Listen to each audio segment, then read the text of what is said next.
नमस्कार दोस्तों, स्वागत है आपका अपने चैनल पेन पॉइंट रिएक्शन में। दोस्तों, आज की इस डिबेट में किस तरह से सुधांशु त्रिवेदी ने एक साथ अनुराग भदौरिया, वारिस पठान और मौलाना साजिद रशीदी को रेला है, वो देखने लायक है। आखिर क्यों उन्हें किंग ऑफ डिबेट कहा जाता है, वो इस वीडियो में साबित हो जाता है। दोस्तों, इस वीडियो में 6 प्रवक्ता हैं, जिसमें से 3 प्रवक्ता हिंदुत्व की बात कर रहे हैं, हिंदू के रक्षक के रूप में बात कर रहे हैं, जबकि 3 प्रवक्ता हिंदुत्व के विरोध में खड़े हैं। हिंदुओं के विरोध में बोलने वाले प्रवक्ताओं को सुधांशु त्रिवेदी ने, विष्णु शंकर जैन ने और आचार्य प्रमोद कृष्णन ने जिस तरह से धोया है, वो इस वीडियो में देखने लायक है। तो दोस्तों, आपसे अनुरोध है कि वीडियो को पूरा देखिएगा और सब्सक्राइब जरूर करिएगा। मैं इतना कह सकता हूं कि अगर बीजेपी होती तो इस देश का विभाजन नहीं हो सकता था। अगर उस दौर में नरेंद्र मोदी होते और भारतीय जनता पार्टी होती और इतनी शक्तिशाली होती जितनी आज हैं, तो मैं दावे से कह सकता हूं कि देश की विभाजन चाहने वाली शक्तियों के हौसले पस्त हो गए होते। अब यहां मैं डीएनए की बात कहता हूं। देखिए, अखिलेश जी को कोई खोजने की जरूरत नहीं है। जो योगी जी ने कहा, इसलिए कहा कि इस देश में ऐसे लोग हैं जिनके वीडियो अवेलेबल हैं, जो कहते हैं हमने 800 साल इस देश पे हुकूमत की। ये वो लोग हैं जो एलानिया कहते हैं औरंगजेब को रहमतुल्लाह सलेह बोलते हैं, जो एलानिया कहते हैं कि वो बाहर के हैं, जबकि है कुछ नहीं। डीएनए टेस्ट करा लिया जाएगा, सबका डीएनए एक है। जानते किसका है? ये अखिलेश जी को भी समझना चाहिए। डीएनए रघुवर का है, डीएनए यदुवर का है, यानी कृष्ण जी का और राम जी का रघुवर और यदुवर का डीएनए है, बाबर का डीएनए नहीं है। मगर अफसोस की बात यह है, कुछ लोगों के जहन पे बाबरी जहनियत इस कदर छा गई है कि वो अभी तक उससे बाहर नहीं आ पाए। और अगर मैं फैक्चुअली बात कहूं तो जो कुछ हुआ था 16 अगस्त 1946 को बंगाल में, उसकी पुनरावृत्ति आज तक बंगाल में हो रही, जब जिन्ना ने डायरेक्ट एक्शन डे कहा था। और मैं ये देश के लोगों के विचार पे छोड़ता हूं। लोग कहते हैं ना 80% इस देश में हिंदू हैं, उसके बाद भी हिंदू धर्म को गाली देने वाले, वायरस और कोरोना कहने वाले लोग चुनाव जीतते हैं। मैं चुनौती से कहता हूं, एक कॉन्स्टिट्यूएंसी बताइए जहां 80% मुस्लिम हो और मुस्लिम धर्म के बारे में अपशब्द तो छोड़िए, एक लाइन चू या मुंह बोल के भी जीत जाए तो मुझे बता दीजिए। लेकिन एक बात बताइए ना, बांग्लादेश और संभल एक कैसे है? वहां पर तो मोहम्मद यूनुस है बांग्लादेश में, यहाँ पर तो योगी आदित्यनाथ है। काहे हो रहा है? हाँ, मैं बता रहा हूं क्यों हो रहा है। आपको बताया कि बांग्लादेश के जो अमेरिका में एक बड़े प्रसिद्ध, विख्यात और कुख्यात पत्रकार हैं मुशर्रफ हसन अंसारी, जो हमेशा भारत के खिलाफ करते रहते हैं बात। उनके साथ किसकी फोटो है सेल्फी में?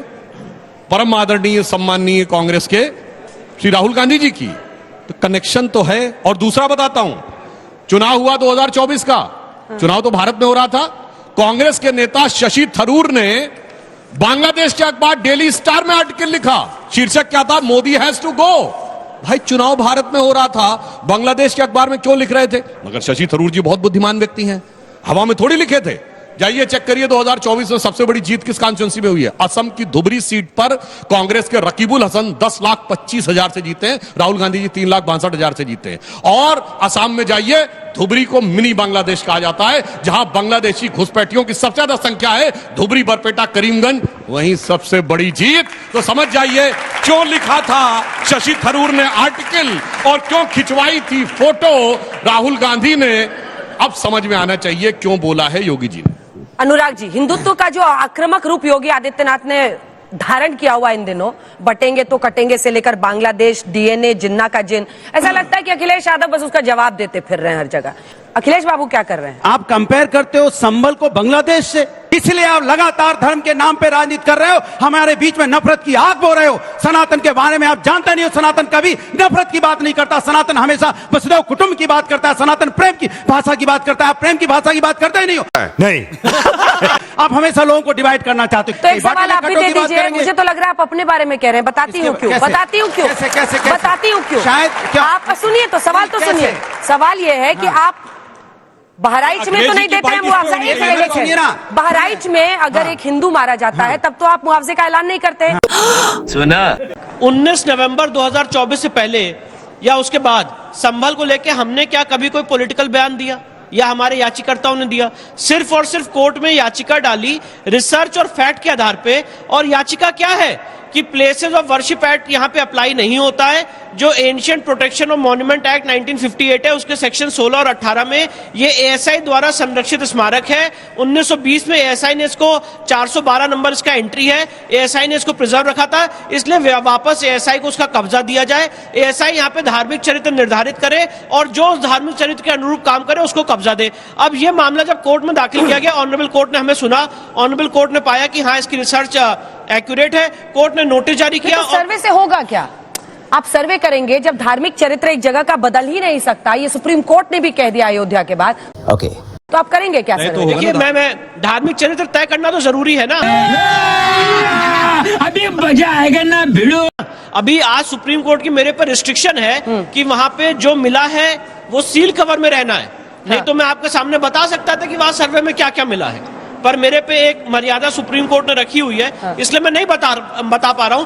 पर मैं सिर्फ इतना कहना चाहता हूं कि चाहे वो ज्ञान व्यापी हो, चाहे वो भोजशाला हो, चाहे वो संबल हो, ये सब हिंदू मंदिर के परिसर है जिसको गलत ढंग से जब धार्मिक चरित्र बदला ही नहीं जा सकता तो जानकर क्या होगा? यही तो कह रहे हैं ना कि सर्वे चिंगारी है। मैं एक मिनट समझा रहा हूँ, क्या करेंगे? देखिए आपको पहले सनातन कॉन्सेप्ट समझना पड़ेगा। तो नमाज पढ़ी जा रही है, आज वारिस भाई हो रहा है ना, गलत हो रहा है। आज वारिस भाई क्या कहते हैं हमेशा, once a mosque always a mosque. उसी तरह से सनातन शास्त्रिक नियम भी है, once a temple always a temple. अगर एक बार किसी जगह मंदिर की स्थापना हो जाती है तो समय के अंत तक रहती है। आप वहां पे गलत ढंग से घुस के नमाज पढ़ ले, उससे वो कभी मस्जिद में कन्वर्ट नहीं होती है। और ये इस्लामिक लॉ के आपको नहीं लगता बैकलैश होगा अगर कल को इस तरह की बात की जाती है कि नमाज नहीं पढ़ सकते? अच्छा तो आप मुझे बताइए, अभी सर्वे पर तो आपने देखा कितनी पत्थरबाजी हुई और क्या हिंसा हुई। जब मैं आपको एक बड़ा इंटरेस्टिंग बात बताना चाहता हूँ, हाँ। जब इलाहाबाद हाईकोर्ट राम मंदिर का फैसला देने जा रही थी 30 सितंबर 2010 में, आपको आज से 14 साल पहले ले जा रहा हूं, सुप्रीम कोर्ट में याचिका आ गई और कहा कोर्ट को रोक दीजिए, फैसला ना दे, नहीं तो कम्युनल हार्मनी बिगड़ जाएगी। सुप्रीम कोर्ट ने कहा नहीं, रूल ऑफ लॉ इस देश में प्रिवेल करता है और कोर्ट को अपना फैसला देना पड़ेगा। एक बार वारिस भाई इस पर जल्दी से रिस्पॉन्ड कीजिए, क्यों डराना है? अगर सर्वे होगा, कोर्ट के ऑर्डर से होगा, तो क्यों ये डर रहे कि पत्थरबाजी हो जाएगी? डराने के लिए है क्या? खौफ है? डर ये बात का, अंजना जी भी देखिए 6 दिसंबर 1992 को अभी बराबर 32 साल हो गए। अच्छा, किस तरह से चीटिंग कॉन्स्पिरेसी के जरिए हमारी बाबरी मस्जिद को शहीद कर दिया गया है। आप हम देश कभी भूला नहीं है इस बात को। क्या बात कर रहे हैं? और इनकी आस्था है, मेरी भी आस्था है कि एक बार मस्जिद ती है ता कयामत तक रहेगी।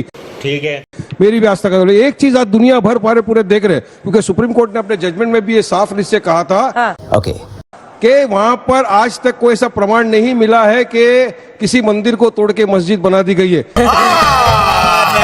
झूठ बोल रहा है। लेकिन दुनिया ने आज एक चीज देखा है कि वाकई में एक मस्जिद को तोड़ के मंदिर जरूर बनाया गया है वहां पे लोग ने। अब यही दोस्त फर्क है झूठ और प्रोपेगेंडा में, and this is pure propaganda.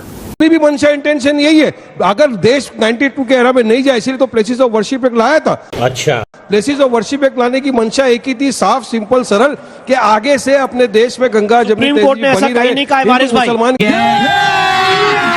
अभी मजा आएगा ना भिड़ो। आप सुप्रीम कोर्ट को गलत मत कोट करिए। इस एक मिनट में सुप्रीम कोर्ट को गलत मत कोट करिए। इसीलिए सुप्रीम कोर्ट ने कहा है वहां पे नीचे जो स्ट्रक्चर मिला है वो नॉन इस्लामिक है और 14 सुनिए सर, मैं आप खामोश बैठा था, सुनिए 10 सेकंड। ज्ञानवापी पे वसू खाना हमारा सील कर दिया, अब संबल के अंदर आपको सर्वे करने की क्या जरूरत है? आपने कहा एएसआई प्रोटेक्टेड मॉन्यूमेंट है, अरे वो एएसआई का भी जो आर्गुमेंट हो चुका था प्लेसेस ऑफ वर्शिप के टाइम पे, कोई जरूरत नहीं थी। आप गए 19 को सर्वे किया।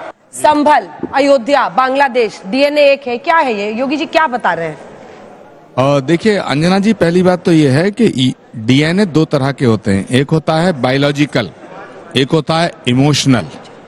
थोड़ा ऊंचा। तो जो डीएनए की जो डीएनए का जो बहस हो रही है, तो मुझे लगता है कि भावनात्मक भी एक डीएनए होता है, जो जिसे विचारधारा भी कहते हैं। तो मुझे लगता है योगी जी जो हैं उस विचारधारा पे बात कर रहे हैं, बायोलॉजिकल डीएनए की बात नहीं कर रहे हैं। नंबर 1। बिल्कुल सही कह रहे हैं, बिल्कुल सही कह रहे हैं। दूसरी बात, संभल, बहुत गंभीरता से आप बहस करा रही हैं, बहुत ही इंपॉर्टेंट इशू है। संभल एक बहुत ही पौराणिक और ऐतिहासिक स्थल है, क्योंकि हमारे शास्त्रों में ये लिखा है कि भगवान का अंतिम अवतार संभल की पावन धरा पे कल्कि के रूप में अवतरित होगा, ये लिखा है। श्रीमद् भागवत के 12वें स्कंद का मैं श्लोक पढ़ के सुनाता हूं कि संभल ग्राम मुखस्य ब्राह्मणस्य महात्मना भवने विष्णु यशस्य कल की प्रादुर्भविष्यति। तो ये बड़ी उद्घोषणा है कि संभल में भगवान का अवतार होगा। तो क्या नंबर किया जाए मतलब? नंबर 1 सुनिए, करे क्या वहां? मैं बताता हूँ क्या करना है। कुछ नहीं करना, अभी सब अपने आप हो जाएगा। जहाँ भगवान आता हूँ सब अपने आप ठीक हो जाता मस्जिद है। रहने दो। नहीं, मैं ये नहीं कह रहा। अब दूसरी है ना, अरे भाई वारिस भाई, वारिस भाई मेरी बात सुनिए, वारिस भाई मेरी बात। अंजना जी बहुत गंभीर विषय, वारिस भाई बहुत गंभीर विषय। जिस तरह अयोध्या भगवान श्री राम की अवतरण स्थली है, जन्मभूमि है, मथुरा भगवान कृष्ण की जन्मभूमि है, उसी तरह संभल भगवान के होने वाले अवतार श्री कल्कि की जन्मभूमि है, अवतरण स्थली है। ये हमारे पुराण में लिखा है। विष्णु जैन ने तो आज दावा पेश किया है, ठीक है, मैं आज हूं, कल आप हैं, परसों नहीं रहेंगे, हम नहीं रहेंगे एक दिन, लेकिन जो इतिहास है वो कभी नहीं मिटता है और जो शास्त्र हैं वो नहीं मिटेंगे, शास्त्र हमेशा रहेंगे। अब हम ये नहीं कहते, सुनिए, सनातन में मस्जिद तोड़ के मंदिर बनाने की अनुमति नहीं है, लेकिन इस्लाम के अंदर भी मंदिर तोड़ के मस्जिद को जायज नहीं ठहराया गया है। किसने बनाया बताइए मेरे को? आप बाबरनामा लेके 1529 में आप बता रहे हो, इसका जवाब दीजिए। शेर नज करता हूं सुधांशु त्रिवेदी जी को, ठीक है। कि कब बांटना है, कौन कहां काटा जाएगा। क्या बात कर रहे हैं? कब बांटना है, कौन कहां काटा जाएगा। नहीं, आप मुझे ये बताइए कि आपकी प्रॉब्लम क्या है। वाकिफ हैं लोग आज के हाकिम की चाल से, इस पे ताली नहीं बच सकती, मैं जानता हूं। दूसरी बात नहीं अभी वर्षे व्यक्त की बात चल रही है, सर्वे की बात चल रही है। नहीं अंजना जी, आपका चैनल पूरी दुनिया में बहुत मोहब्बत से देखा जाता है। अरे कहना क्या चाहते हो? देश के प्रधानमंत्री माननीय मोहतरम नरेंद्र मोदी साहब से गुजारिश करूंगा कि जो 1991 का वर्ष व्यक्त है, इसको फौरन खत्म कर दिया जाए, जितनी जल्दी हो सके। अबे बकरी शकल के व्यक्ति।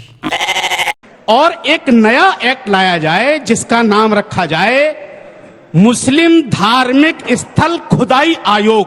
अभी बेवकूफी वाली बात करते हुए।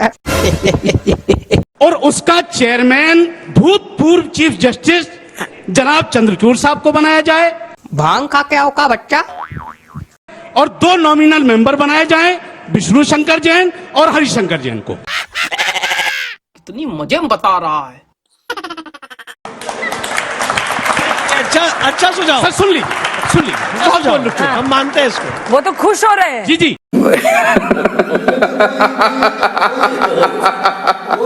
तो दोस्तों आज के वीडियो को यहीं एंड करते हैं। वीडियो के विषय में जो भी विचार हैं, जो भी राय है, कमेंट बॉक्स में कमेंट करके जरूर बताइए। जो लोग चैनल पर पहली बार आए हैं, चैनल को सब्सक्राइब नहीं किया है, उस चैनल को सब्सक्राइब कर लें, जिससे कि ऐसे ही लेटेस्ट डिबेट वीडियो आपको लगातार मिलती रहे।